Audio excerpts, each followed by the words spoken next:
പഞ്ചായത്ത് വിഭജനം റദ്ദാക്കിയ single bench ഉത്തരവ് സ്റ്റേ ചെയ്യാൻ ഹൈക്കോടതി ഡിവിഷൻ ബെഞ്ച് വിസമ്മതിച്ചു.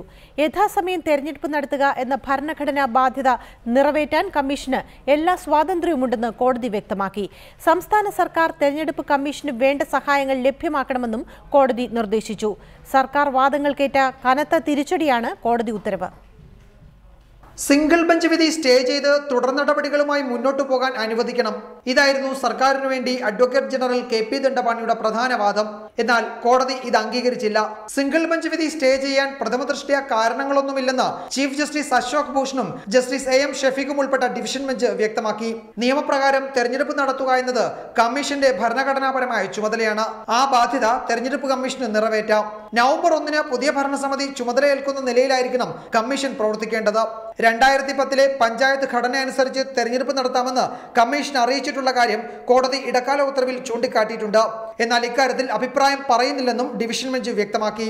പുതുതായി രൂപീകരിച്ച 28 മുനിസിപ്പാലിറ്റികളുടെ കാര്യത്തിലും കമ്മീഷന് ഉചിതമായ തീരുമാനമെടുക്കാമെന്നും കോടതി പറഞ്ഞു.